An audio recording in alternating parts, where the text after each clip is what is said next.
你好，老友記。今日我介紹嘅就係夏至嘅養生法。嗱，而家呢排好熱，全球氣溫暖化，出街成身都濕晒啊！香港地日日都30幾度，濕度有成90%。咁所以養生呢係好緊要㗎噃。咁夏天係陽氣最盛嘅季節。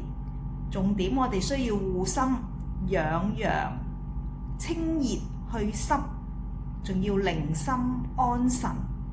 咁我哋食嘢方面呢，就要揀啲清淡，食啲苦味嘅嘢，亦都多啲食酸啊、鹹嘅嘢，例如番茄啊、山楂啊咁等等啦，苦瓜嗰啲。千祈唔好成日飲凍嘢啊，同埋食一啲冰凍嘅雪條啊嗰啲。咁好容易咧，令到自己咧有腹瀉嘅問題㗎，同埋要食多啲養心嘅食物，譬如食下啲蛋啊、蓮子咁樣，咁可以有養神嘅功效嘅。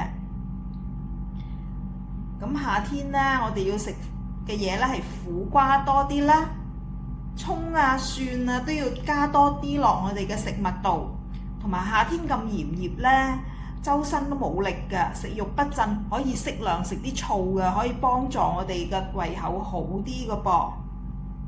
咁我哋立夏咧，最好咧就食啲蜂蜜啊、花茶啊、菊花茶啊嗰啲，因為夏天我哋流得汗水多啊，所以咧我哋要食多啲，譬如綠豆沙啊、湯水啊嗰啲滾湯嗰啲，咁就啱㗎啦。